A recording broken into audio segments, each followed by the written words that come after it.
Hello, good afternoon. It is Friday, the 25th of October, the day before Everton take on Fulham, Goodison Park, John, in a game that always, well, certainly for a long time, was just a guaranteed home win. But the last 3 years, they've come to Goodison and took all the points, which is slightly depressing.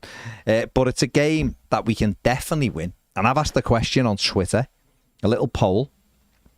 It's run till 1:30, which is Michael Keane or Jarrod Branthwaite. And before you answer, the thinking behind, and I know a few people have said, well, I'd just take Tarkowski out and play Keane and Branthwaite. No. But I think James Tarkowski, in my opinion, is going to play tomorrow no matter what, because he's that alpha defender, if you want to call it that. He's the sort of aggressive defender. I don't think Michael Keane does that, but I mean, if Tarkowski wasn't in, obviously no problem with Keane there. So I think it is, for the manager, gonna be a straight call between Michael Keane or Jarrod Branthwaite. I've just voted. Yeah. So Not that you'll know what I've voted, but no. So there you go. So what is? Yeah, I'll just give you a little update on the thing. 86-14 in favour of Branthwaite. Yeah, 550 people have voted in it. 86% for Branthwaite. So. All right, so where do you stand then? Would you just put Branthwaite straight back in? I have a very, very, very, very, very, very, very simple approach to matters like this. Okay. Which does allow some wriggle room for the manager. But it's just a simple approach. Surely the objective of the exercise for the manager is, with a game in, not a game in hand as you've got a spare game, but the next game, you put out the best 11 you think to get you the outcome you want. Okay. And for me, that means the centre-back pairing is Tarkowski and Branthwaite. Therefore, that's it. Yeah.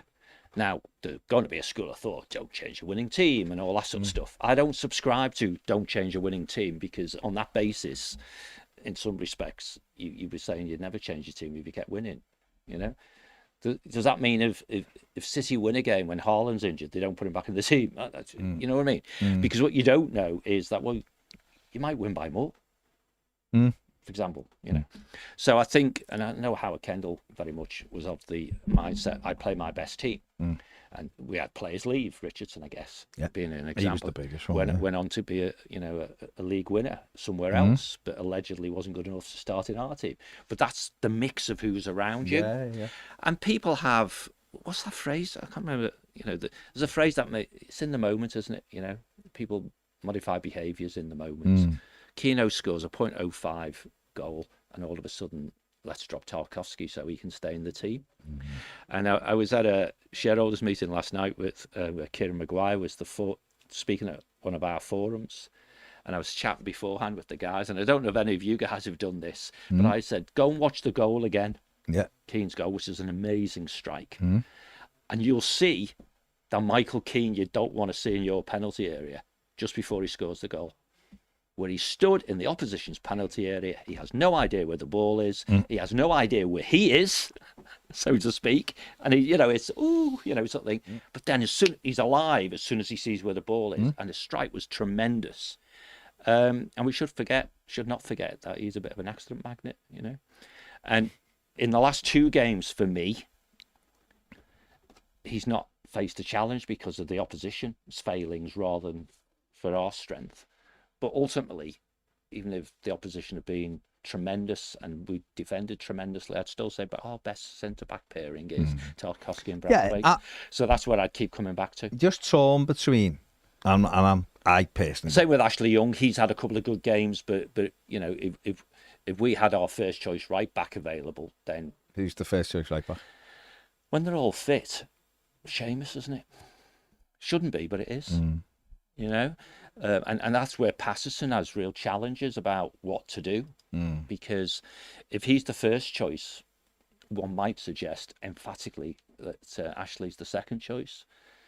So I think that's more a manager issue than. Well, no, but he's the man who picks the team. No, I know. I'm saying it's more. I don't think it's on ability. I think that's what I mean. The manager seems to have a little bit of an issue with that, but that's up to so Patterson anyway. To change that. Yeah, of course it is. But so yes, start with your best team. Yeah. For winning that game, which is where the manager has wriggle room. If the manager convinces himself the best way for us to avoid conceding goals tomorrow evening is to have Tarkowski and Keane, that's what he thinks, then that's what he should pick. But I don't think he'll get much support from the fan base. I think you'll think the 14% who currently voting for Michael Keane, great. We all have a view, but that might be recency bias. That's the word I was looking at. The phrase I was. But it is, isn't it? Because it's. I mean, I personally, for the record, I would play Jarrod Branthwaite just because I think he's tremendous. Paired to play Branthwaite. I woke him up then. Branthwaite, yeah. No, but I think. But yeah, I think there is. But I am slightly conflicted because I have always been. It's this year, it's yours to lose because I think that's how you keep a squad really competitive. So I do. There is a slight bit of contradiction in my thinking with this. Oh, I get it. But I just think it's a natural tension, isn't it? I think balance is what you look at overall. And I think Jarrod Branthwaite.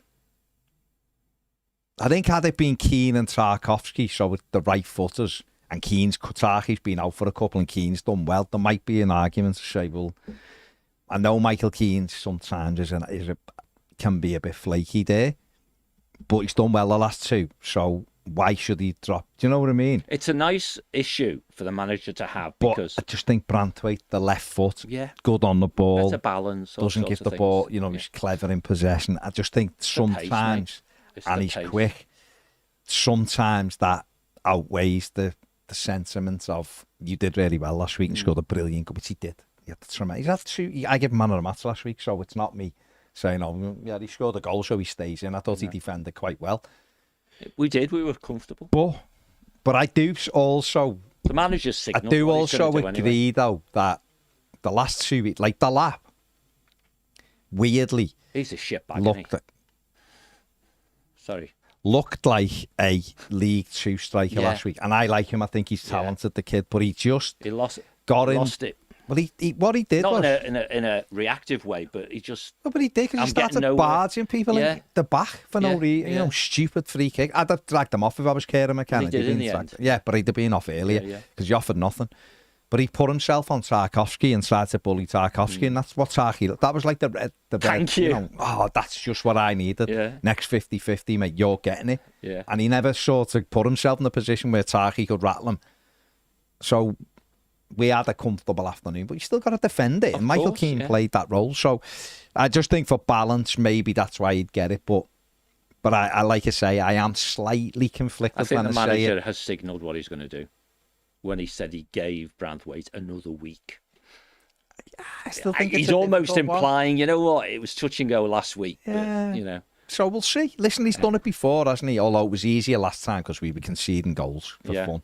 When he dropped them for the Palace game and put Branthwaite in. Yeah.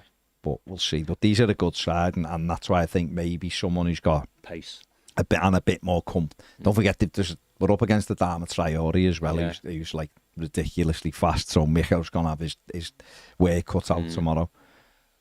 We'll see. But yeah, maybe I personally I would go with Branthwaite, but I would go. I am a little bit, because it does go against my sort of ethos of if you do well, because that's, I think.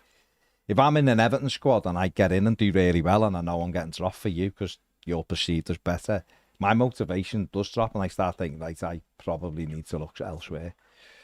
Whereas if I think, no, I keep John Blaine out the side because I'm better.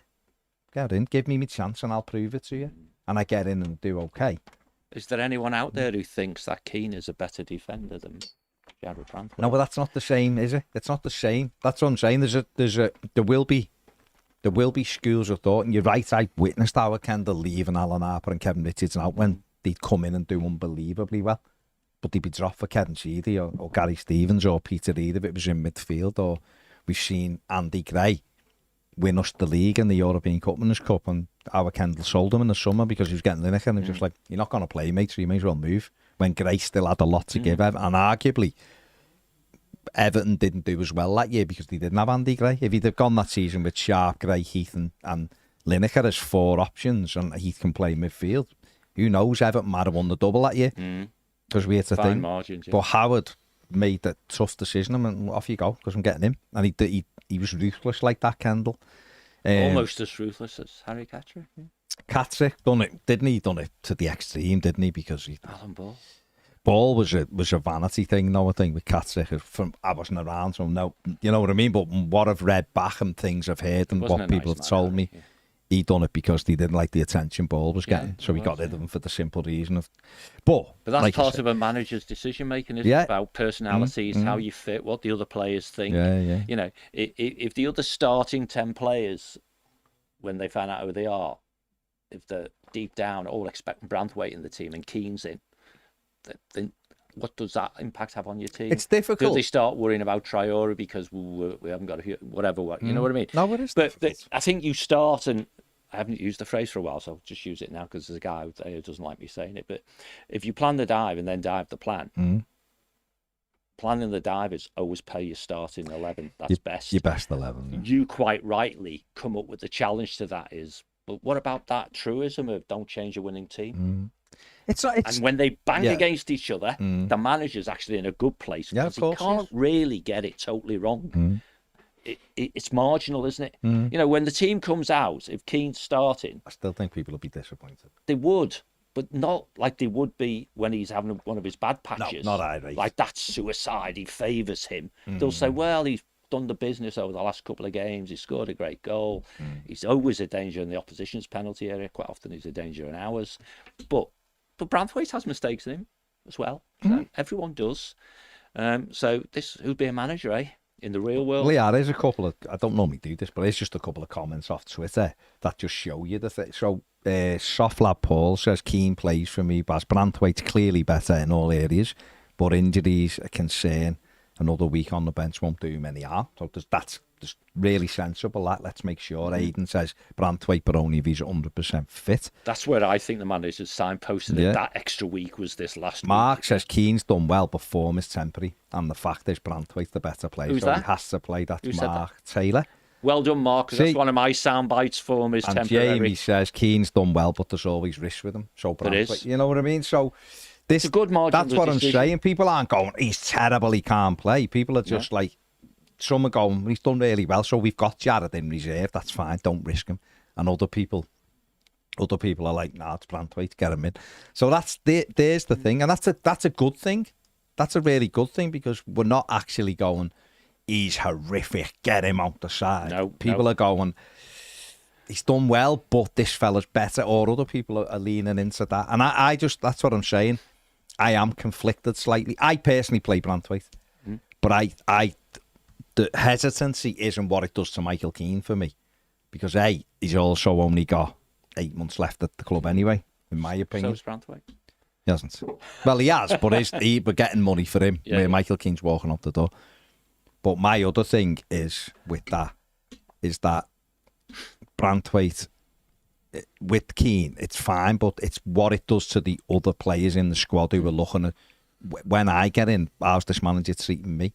Now, you might look and go, well, if it's Tim Irabunum, and I've said all along, Irabunum wouldn't have played the games he had if other players had been available. Dyche would not have played them. No, and you're kidding yourself if you think he would have done. But if I'm Tim Irabunum and I'm looking around, I want to be thinking, when I'm fit, I'm having Decore's place. I'm better. Particularly the way he's played. Right? I'm better. I'm going to do this, whatever. Or,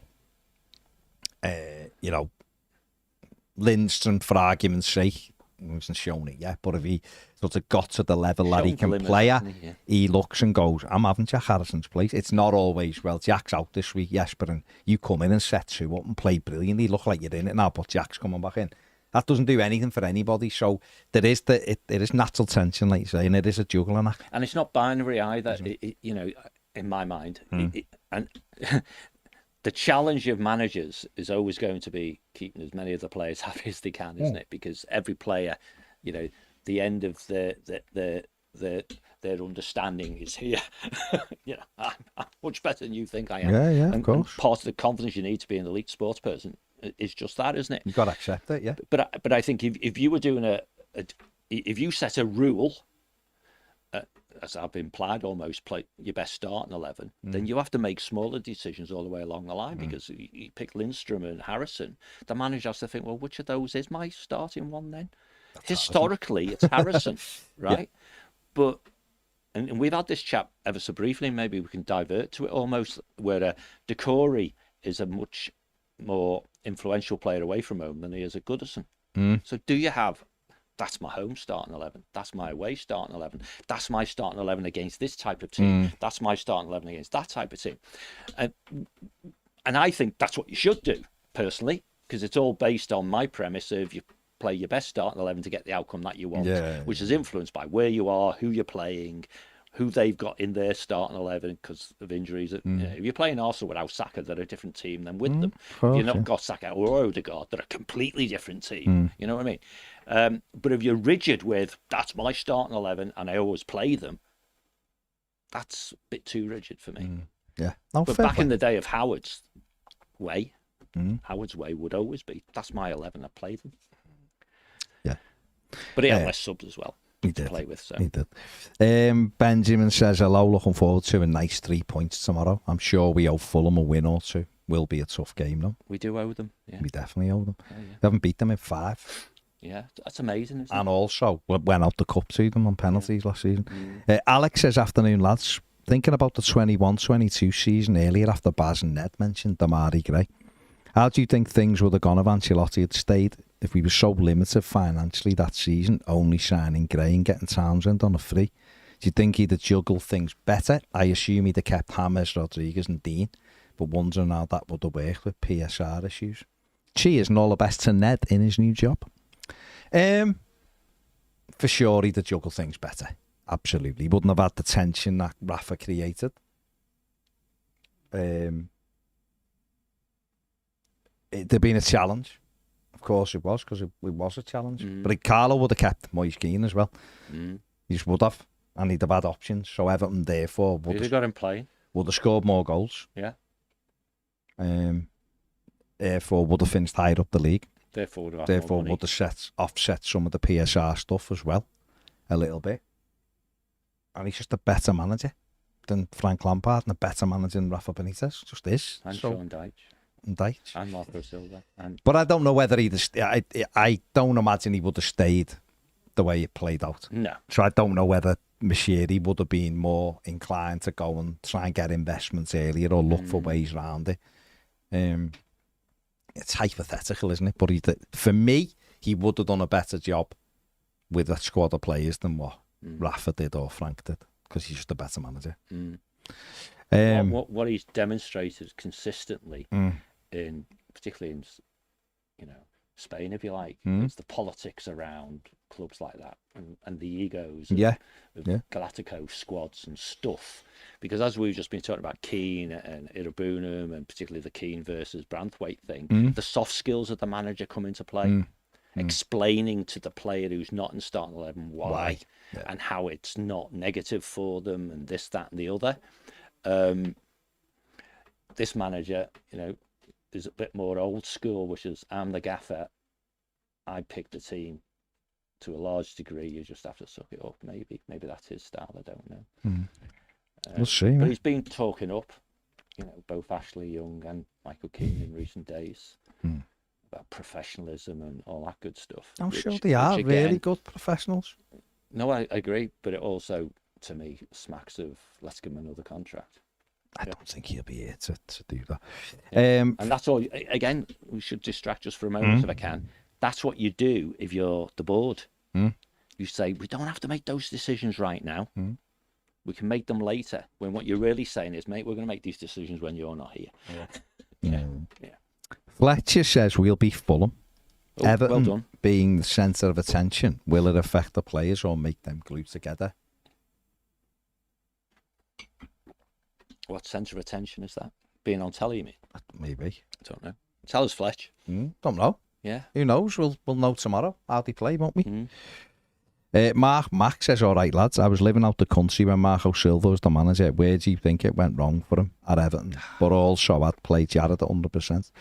Marco, it all went wrong for him when he appointed Lewis Bowen-Morty as his number 2. So on day one.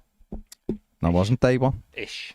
Close. It wasn't even ish. Wasn't it? His first season, he had his Didn't mate he have who him? beat 365. Yeah. Was it really? Yeah, he had the other fella. Shows you how bigoted I am then. Yeah, it had the lad who went off to Portugal and managed Famalicão.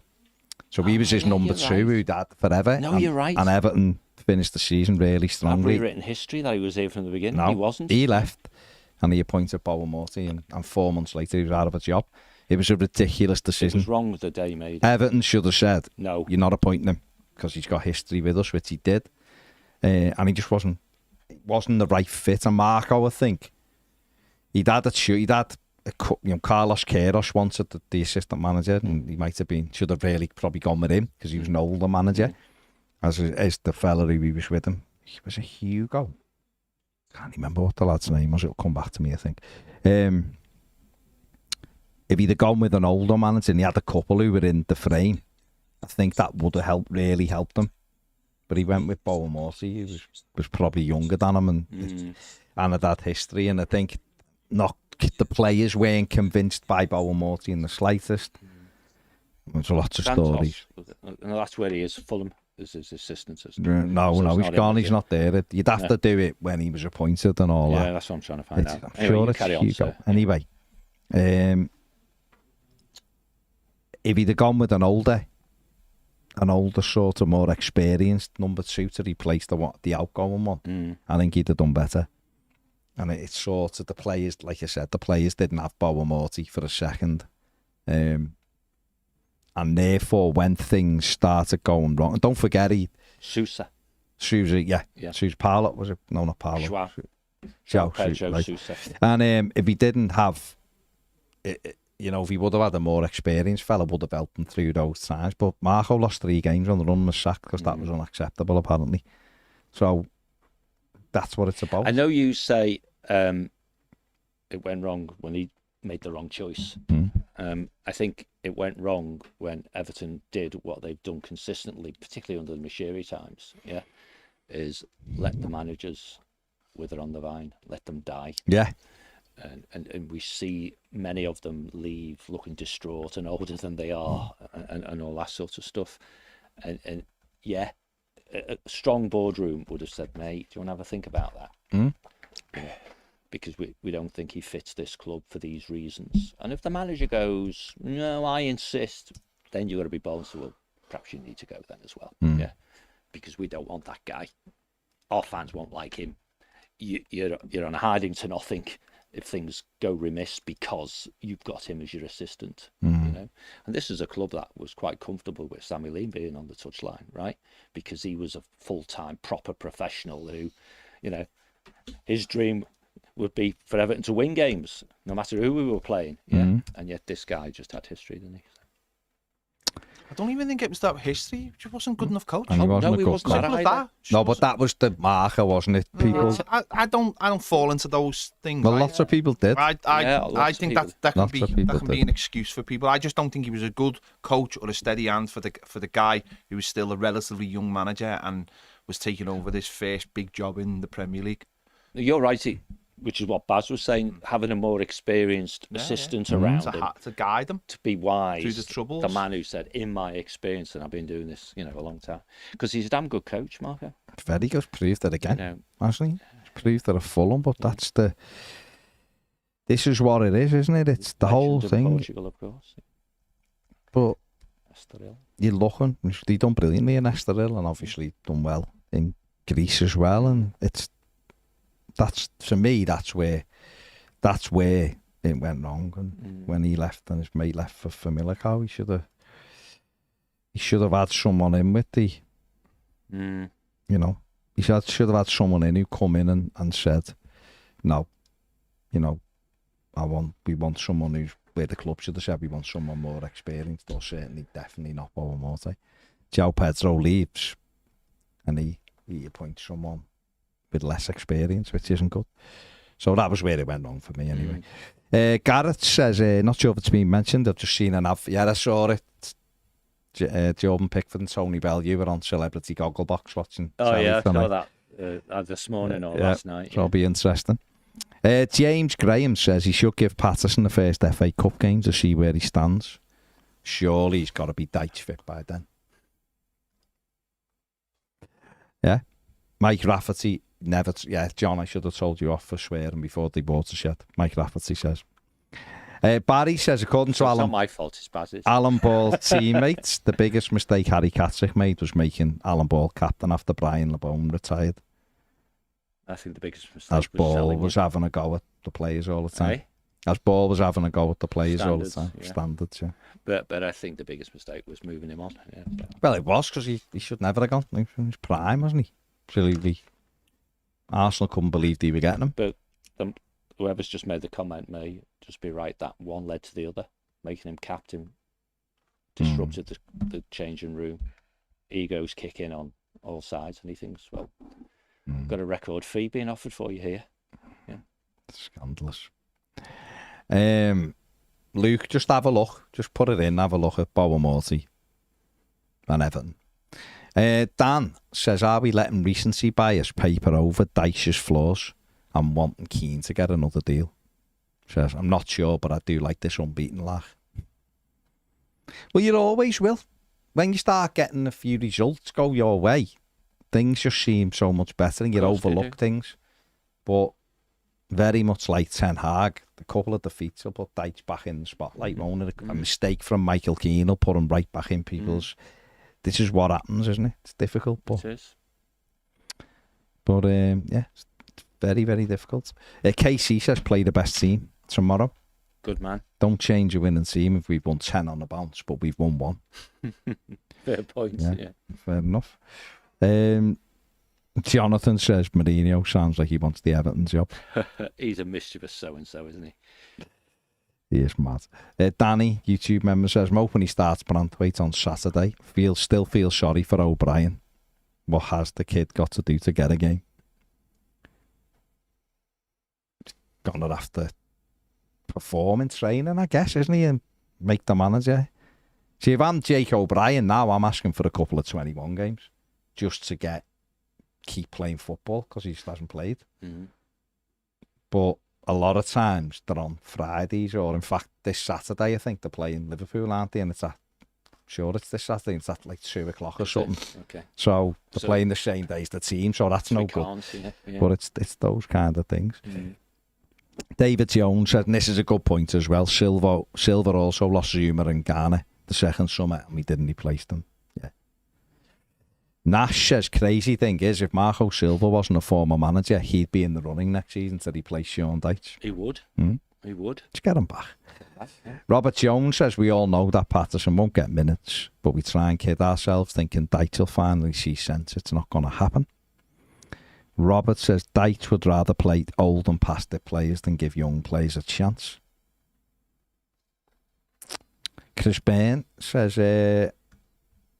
I'm not sure Silva had the character to handle Everton long term. Towards the end of his tenure, he looked like a depressed puppy. He did, but they all do. They all go that way. Look at all the experience. Look at Ronald Koeman. Koeman looked like he was sleeping in a bin at the end. Yeah. Would you have him back? Marco? Is it possible to have him back? I don't think Everton would look at him, but I'd have him. Why though? I don't know. I just don't think they would, but I'd have him because he's learnt a lot of Fulham. I like him. I think he's a great coach. Yeah. He's learnt a lot. He's probably got the experience that didn't have when he came to Goodison, and he would know how to approach it now. I think he's a great coach. I really do. I think he's really... you could go about personality, but that's just the way. I think he's a cracking coach. I think you put someone in there with him to take the personality side away from him and let him just get on with it. Thing is, he's talked about Everton, hasn't he? He's been very... I read you the quotes today. He loved this time at Everton apparently, and said they're a huge club and you don't realise how big till you get in it. The fan base is massive and Goodison's incredible and blah. He wanted to do a really good job here. He probably, if he'd have been worse. Sorry, he could have done worse than appointed Duncan Ferguson as his number 2 and let him take all the... You see managers sometimes putting the number 2 up for a lot of stuff. You take all of that. You do the press. You do. You have to do some of it, of course you do. But a character like Duncan just being there on his shoulder might have helped them. But I still think an older fella. But I think he's a great coach, and I think if he come in, I think of Everton, the comments really spot on. If Everton were looking for a new manager, you were looking for one who's like mid to late 40s. Silva would be in the running, would he not? Are we the only country that this would seem to be a problem? Well, bringing an old manager back. Unless you're Watford. No, because it was... Unless you're Watford. Yeah. Watford bring them back. But they've got Italians running them now. Yeah, own them, sorry. Yeah. So if you were in Italy, this wouldn't be a problem. No, in fact, even if the manager had gone from Milan to Inter Milan... Back again. And back again. They wouldn't be a problem. That's what I'm saying. his name won't be mentioned. No. But you could say, well, yeah, it would be a completely different hierarchy, different ground, American, different everything, different grounds. And yeah, he has come and he's been in the Premier League, more experienced, and now maybe it's the right time for him to be the manager. We'd be talking, would we not? If he'd not managed us, we'd be saying, would you have Silva from Fulham? That's exactly the point I'm making. Just because he's already managed Everton and it didn't go well, is that a reason to not go back? I don't think we will, but I agree with you. I actually think he's still young enough to do a really good job at Everton Football Club, and I think the more experience, why not? Certainly when you see some of the names mentioned, you go, why not? But listen. 150 games he's done at Fulham. Yeah, he's played in the Championship. He's been brilliant. Scored tons of goals. He's come up. He's done a really good job. They've come up. They've not been, as far as they haven't been in any danger of being relegated. Not really, no. Have they? And last year, they sort of lost Mitrovic and he's done brilliant. He lost Mitrovic and everyone went, that's it. Now the goals are gone, but they haven't. And he's developed players and he's got a good side. He's got a good eye. They've sort of backed him as well as they could. So I really like Marco. I think he's a cracking coach. But listen, he was 47 in the summer. So he's almost perfect because of the age. He's got the experience. He's managed in England. He's had Watford. He's had Everton. He's had Fulham, all in the Premier League. Yeah, 3 teams. He's a really good coach. I'm not convinced we'll go back for him, but if we hadn't been involved at Everton Football Club, and don't forget Marcel Brands, he fought for him all day to stay. He didn't want him sacked. He really didn't want him sacked. He would be one, I think, who's talked about. You'd be going. In fact, you'd argue he's a better manager than Thomas Frank. Really, and Thomas Frank's been talked up, wouldn't you? Similar budgets. So, interesting. Chris says, I also think Jose's comments were more a slant at UEFA referees than a hint at the Premier League. Of course he was. He was just saying, because he got sent off, didn't he? Maybe I'll just go to a club in the Premier League that doesn't play in Europe and I don't have to be involved with these idiots, really. Daniel Reel says, Silva was in charge my first game at Goodison 2019, Chelsea at home, 2-0 win. Loved the way we played, the tune he got out the lads. We're flying from Australia for. Don't forget that run of games. City beat us 2-0. At home on a Tuesday night, I think, or a Wednesday night. And it was a tight game. They scored a goal at the end of each half and beat us 2-0. We done all right, really. And I think he'd had a couple of injury problems. From that day until late August, that was February till late August, we didn't concede a goal at Goodison.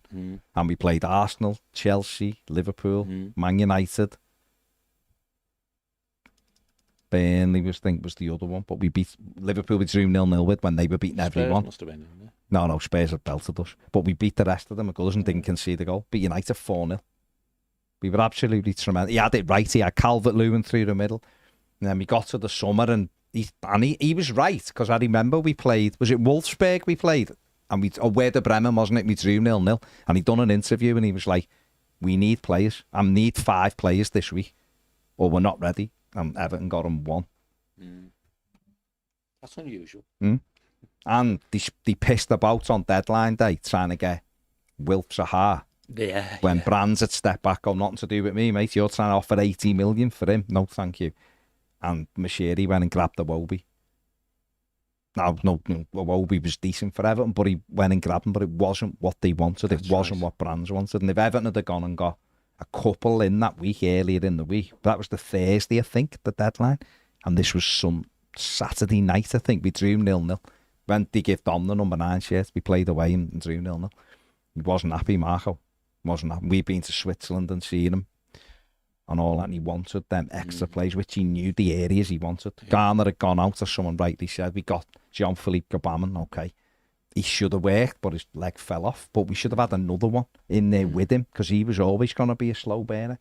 And there was a couple that he looked at and was going, I want him, and he can come through. And we just went, no, we'll just take him because it's an easy one. You know, that kind of thing at Everton do. And it obviously, struggling with no Zuma and struggling with no Garner and losing his number 2 and things like that, And we had games like Sheffield United at home where we had 31 attempts at goal to 2. They had 1 on target and they beat us 2-0. They were winning 1-0 at half time without a shot on target. Without, think, 1 attempt at goal off target, and they were winning 1-0 because it Yerry and winning. We had those days where we battered teams and couldn't score, and it just went a bit wrong. It just went a bit wrong. But I always think he's a really good manager. Ray Weir says, I always think it's possible to take the right manager, but take a manager back just has to be the right fit. A lot has changed since he was with us, and I believe he'd take us forward, but I don't think he'd come back. Yeah. Blue 96. I think you'll find some of them were Mashiri and some of them were Brands. The signings we made. We bought Moise Keane. He was all potential. A lot of people were interested in him. We made money, but that was about it. Yeah. But anyway. The poll came out at 86%. Yeah. So that's a big margin, isn't it, to play Jarrett Brandwaite? There was a few sort of play Keane over Tarkowski. 838 votes. So 86%. Same. Some people, I think you've talked to Paul, who wants to drop Tarkowski. Yeah. Nash says we'd have Carlo back, wouldn't we? If Ancelotti. Ancelotti. If Mr. Ancelotti left Madrid in the summer and went, I want 2 more years. Mr. Ancelotti family wanted 2 years at Everton in the summer. Yeah. Went, I'm not going nowhere. I wanted 2 years in the new stadium. I've been hanging on. You know, I've had to suffer picking Mbappe. You know what I mean? I want get better. Can't get a shoot out of him, can he? Bloody Bellingham, lad, running everywhere, being brilliant every week. That Vinicius Junior getting hat-tricks. Give me Jack Harrison. Then, of course, we'd take him back. Of course we would. He's not daft, though, is he? Rod Ross saying, no, of course he's not. Imagine getting Marco and Brands back and it going well. Mashiri would look even more of a tit, wouldn't he? Yeah. Imagine it. But are you feeling confident, John? It's a tricky game, isn't it? Because they are a good side and you've got pace. You know, Ammo was full. It should be, I just expect us to win. But we do home game. We do owe them. Oh God, we do. But like everything, it stands and falls. You know, from when the team gets announced, and let's see what it looks like. No flags, so they'll have to do it on their own. But Goodison under the lights, as we say. Yeah, it's always a bit special, isn't it? So let's have a win. Yeah. Just be lovely to come out and have a routine home win, wouldn't it? And I think that's key. That'd be lovely. Short, unbeaten run, and then have the exact words, a routine home win. Clean sheet, couple of goals maybe. Not happens. Yeah. Last 20. Tick done it. Just ticking the boxes away. DCL score would be nice. Yeah. Well, he needs a goal, doesn't he? Just for himself. Yeah, he played really well last week, but missed some glaring opportunities. Yeah. Needs a goal, I think, just to settle him down. He does. Yeah, so that's what we need. We Everton generally don't do routine home wins, do they? No. But it would be nice. What's their form like? They've lost the last 2. They've won 2, drawn 2, lost 2 the last 6. So Goodison's the last place they want to go with a run like that, isn't it? Well, I mean, the 2 defeats have been Manchester City away and Aston Villa at home. So 2 Champions League sides. Not representative, are they? Not really. But they have got pace. They've got Adama Traore's terrifying. Occasionally, he has the end product. Doesn't normally, but so you've got to say occasionally because sometimes against us. But he is a handful. Michalenko will have his work cut out tomorrow because he's not the quickest. So he'll have to be intelligent with the way he defends. But he's normally when it's 1v1 and he's just got a job to do, he normally does it quite well. Yeah. He's played really well against Mo Salah, who's infinitely better than Adama Traore. True. And he's quick, albeit hasn't got the power or the baby oil on the arms of Traore. Maybe Miko can play with gloves with some sort of like grip on, baby oil Super grippers, glue. Grab him. So we'll have to be aware of that. I really like Smith Rowe. I think he's a good player. So we'll have to watch him. Iwobi, of course, we know can be very dangerous. And Jimenez is on form. 4 goals in his last 6 games, so he's doing well. But we've got people like McNeil who's playing brilliantly at the moment in that hole. you know, and Jai, who will cause them problems. Dom and Vizonic can bully their centre backs. So True. why not with the crowd and everything else? All of the upper Bullens will be blue, presumably. So why not go and why not beat them? They find it funny yesterday, John. I don't know whether you listened to the press conference yesterday. No, I didn't have There was full bingo, grass and nuts and bolts and feel and smell and all of that was there. But the BBC reporter thought we were playing Brentford. I saw some... He never name-checked it, but he kept referring to Thomas Frank and what he'd said and what will you say to him. And Dice was like, when I see him in a few weeks, I'll have it, you know, and he could hear the thing of almost like, why are you asking me about Brentford, mate? We're playing Fulham, you know. It was mad. No, I saw someone saying, does this BBC guy think we're playing Brentford? Yeah, that person you seen would have been me, John. Was it you, was yes, it? it was. Yeah. But it was. He genuinely did. He was like the vicar in 4 Weddings and a Funeral. Honestly, he was. He was just getting he was sitting on. It was I've spoke to a journalist who was in the room about this, and they said they were squirming in their seat because the last thing he said sort of confirmed it, because he was going on. It was almost like he was referencing something, but then he went. The last bit was like, "Oh, will it make a difference? You know, when you see him, as in like on Saturday." and it was almost like Dyche needed to go. Yes, I will when I see him in 3 weeks. Yes. You know, it was awful. It was like he'd had notes for weeks and he skipped the head in his notebook or something. Oh, it was so If bad. Sean didn't say that, he's lucky, isn't he? The fella that he did. He's done him a favour. Yeah, he normally. Yeah. It was bad. He done him a favour really, by not really going, mate. We're playing Fulham, you know. He did do him a favour because he could have. He would have been well within his rights, Sean Dyche, to sit there and to stand there and go. You do realise we're playing Fulham, don't you?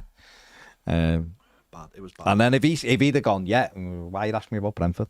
Ask me that in a few weeks, just then it'll be. But you know what I mean? He could have really hung him out to try. He didn't. Father Stingray says, yeah, Carlo, like, I'm sick of Valverde controlling the pace of games. Give me no midfield. That's what I want. Yeah. It is mad. Kevin Murphy, as a YouTube member, says, put Gorilla Glue on Miko's gloves. Yeah. Why not? Why not? Would be mad. Tommy says, Dyche just answered it, though. It was funny. It is mad, isn't it? Imagine, we were saying yesterday, do you reckon he's just got that sort of blind spot where he's gone, it's Brentford in his head, and when other people are asking him about Fulham, he's thinking, the fuck are you asking him about Fulham for? What are you going on about Marco Silva for? Yeah. Leave Silva. God. Playing him for weeks. I'd ask him about Adama Traore. What about Brian and Bumo? It is mad, isn't it? Linked with Newcastle. He's been linked with... Who else wanted them? West Ham really wanted, don't they? As well, apparently. Newcastle then. Why? Newcastle. No, they're going the other way now. Now that they've took Gordon, they're going the other way. No, I don't think so. Have you... It was Zach to Arsenal. He's back to Arsenal, yeah. It's footballers, they move, don't they? Yeah. Move Dom's about. not going there then. Dom's not going to Newcastle now, because why would they want him? They're looking for an upgrade, don't they? Not, I mean, you won't get an upgrade on Isaac, but they'll look for someone who can do the job of putting the ball in the net, won't they? And Dom, it's one of them. You're getting a really good number 9. They may have been looking at that though, as he's a really strong number 9, and you've got people off him who get goals as well. There's not a reliance on him to get the goals. Therefore, if he does get 12 to 15, because you're creating a lot of chances, that's a huge bonus. Where Isaac is someone who just creates things himself. Does it himself, yeah. It'll be interesting. Just going to throw this in. Yeah, go on. In the last day, Athletic are reporting that the Freakins would like to buy Nelson Doch. Interesting. And would also like to up the capacity of the stadium. They've been listening to you. Nothing's happened. Nothing has happened. The Freakins aren't even thinking of that, but the Athletic have gone, wow. And they phoned Jimmy Freakin, who's Ryan's cousin, and gone, Jimmy, this lad here, Maldy, you love him or hate him, but he speaks a lot of sense here. He's saying you can actually make a capacity bigger and make more money, and they've gone, yeah, let's ask Everton, and Everton have gone, what? You can do what? Yeah. You know, people look also, at what's your thoughts on Marco Silva? Yeah, it does make sense to buy Nelson Doch. For what purpose? Doesn't even matter if you're doing But this, it. in all For what fairness, purpose would you buy it? Would I buy it? I'd buy it, fill it in, and build an arena. That's what I'd do with it. Yeah, if I was a billionaire and money was no I wanna object, be a billionaire. I'd fill it in and build an arena. Because just like our stadium, our arenas. So and the build an city's too arena small. Like City. that is bigger than Manchester City's. So 25k. So make it 26k. And- No, well, there's just 24. that's the last time I done maths. That was bigger than 25. 25 City's and is 2 is 24. bigger than 25. Make it 26 just in case they want to throw an extra 1,000 on, because they might go, say it's 25, but actually ours is 26. So then they go to 25. And We we go, go, lad, aha! And We make, have some kind make it big enough so you can play football in it as well. No. So it's That's just the an, Masters in there. so it's just Bring an, the Masters back, the freaking yeah. Masters. So just an Why arena not? where, because someone said, well, you could just have like the grounds. Like, no, because you can't have concerts in December, can you? Like when Paul McCartney's going to that arena. So have an arena It's next always door. Paul McCartney in it. It's Like always people Paul are always McCartney, 'cause fighting at literally- 2 in the morning, aren't they? literally, It's Paul always McCartney Paul is the McCartney. biggest music He's star doing the co-op, isn't he? in the world. He's doing the co-op. co-op, yeah. Yeah. Because he's not coming to Liverpool. He's going the co-op. He's going the He's co-op. getting the 2 Dr. Pepper Zeros for 280 instead of 360. Still haven't paid me. Fair play. Put a claim in. You haven't done yours. No. No, I'd build an arena, give it the same name as the stadium, Yeah. and make it all one big thing. Yeah. And build 2 hotels on it, like Rod Yeah. says, and sell them to Yeah, and build- ourselves. Boom, PSR. Leave just a little bit of space in case you want to increase the south stand. It's never going to happen. No, you don't. No, John. You're not a never going to happen person. This is one thing I've learned about I'm you. pragmatic then. No, you're. I don't believe in it's never going to happen. A stadium at the Dock was never going to happen, but it No, it is. was. It's there. It's there now. No, So- listen. When it was all kicking off with Usmanov and stuff, that was the plan was out there that Everton were buying Nelson. He was Absolutely. buying Nelson. No, I Dock agree with buying Nelson in Dock. the summer of I wanted him to talk about the arena because that's what he said in the in the past. summer it's- of 21, no, whatever it was. Everton were buying the Nelson Dock. All of the stuff was sort of Yeah. muted. So And this for will 5 make years, massive it's sense. Make that whole area, and I think this is what they're talking about. Make that whole area to campus. Yeah. at Everton campus, and it's 365 days a year. Absolutely. And when there could be concerts going on next door in December, in November, because all the time, because Liverpool as a city are losing out now on gigs to Manchester yeah, again, absolutely. like it used to in the 90s and when we had to go to Manchester all the time. And then we got the arena, and for a while we started getting the acts. But Manchester now's got a massive indoor arena, so they're going there again. It's capacity's king, isn't it? No one cares about it. Capacity's king. So let's get the Nelson, fill it in, and put an arena on it, and make it one big thing. And honestly, they'd make so much money off Do you know it. how much it cost to build that co-op? Go on, 300 million. 365 million. It's almost like I watch videos about building things. You're asking Mr. He Bloody didn't know the capacity though. did he? Mr. Building. 23,500 capacity. I'm sure with a couple. Kevin Murphy says Paul getting tuna crunch from the co-op. He is defo, Kev. Defo meal deal. Paul says, I said when the freaking takeover was back on, they'll invest in the area around Bramley Motor. Right. Well, it's what they do, and therefore But it makes sense if they were interested in doing that, because that's how you bring big money back in as well. bumping against Peel would be entertaining, wouldn't it? But I think Peel. I was down there on Monday, wasn't I? And I went for a bit of a walk. Yeah. And I walked through the Isle of Man terminal. And Was this when the dog took you for a walk? Or Yeah, was he it? always Yeah. takes me for a walk. Yeah. He's an ox, mate. And I was walking through, and I walked across the bridge. I don't know if you can. There's all these mad lights there where there's these flats, and I was looking across at the ground from as far back as you can go with that wasteland there. And I know there's big plans, but when you look at it in the stadium, you just see loads of wasteland there, and it's like Peel would beg. I know there's something going in; those houses and stuff are going to go in there, but certainly Nelson's Dock, because it doesn't infringe on the Liverpool to Leeds canal, that can just be covered. I mean, again, it doesn't mean anything. It's a dock. It was built for ships to come in. There's no. I know there's a historical significance, but as long as you make it look nice, like we would, and look after the heritage, which we would, because we've done it anyway. Then Peel, I think, would be falling over themselves, because actually that Nelson Dock is a bit of a problem, because who wants to build something next to a football stadium? It's apart from hotels and stuff. But again, if you had an arena down there like Manchester City have, and we were talking about this yesterday, the idea of like not only because we were talking on yesterday about the first thing we do. We did it on round the tower. First thing we do when the free kicks come in. Mine was I would increase the capacity of the ground. Absolutely. I would find any way. And I believe Dan watched round the tower. Yeah, he did. He wanted to see what 2,000-year-old stuff that Ned would destroy. Yeah, because he was interested. Well, he wanted to know how we could get the ground built in Rome. And now they're having to decide. One of the things we were talking about was one of the reasons for me saying about increasing it isn't just because of our ground. Going to watch Everton. It's because we are in direct competition with Liverpool and the Etihad for concerts in the Northwest. Yeah. The reason Liverpool are getting so many concerts is because the Etihad's getting done up. Now, when it's done up and it suddenly can be 60,000 and it's got the arena and everything, people might start going there. So we don't have a God-given right just to get concerts at our new ground because it's in a lovely location. The agents of these artists, booking agents, aren't going to care. They're going to go, how much money can we make from it? And that's capacity. And if our capacity is lower than both of those grounds, then we're already at a loss.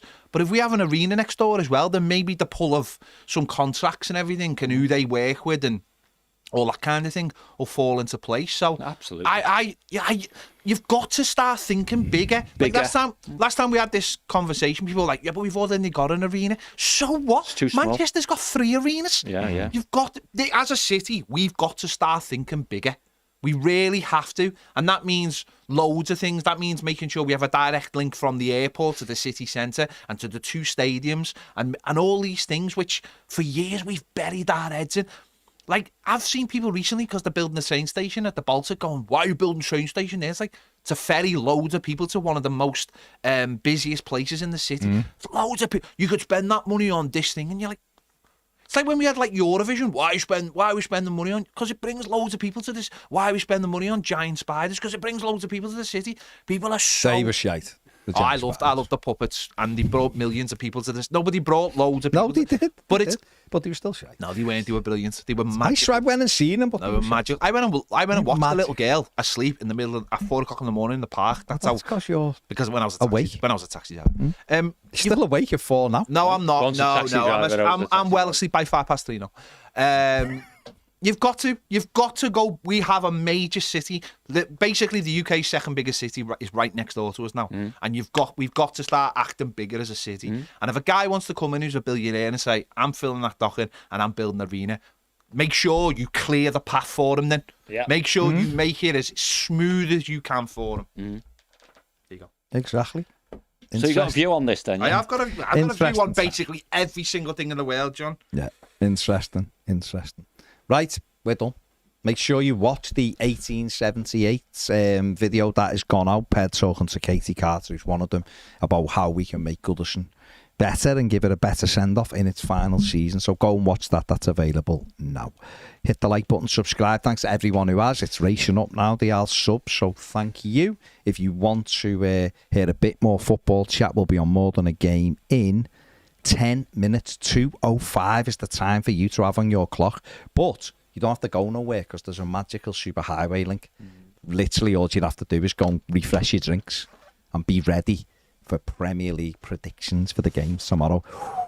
Ooh, there might even be some Jose Mourinho talk to the Premier League. Who knows? But thanks for watching. See you in a bit. Take care.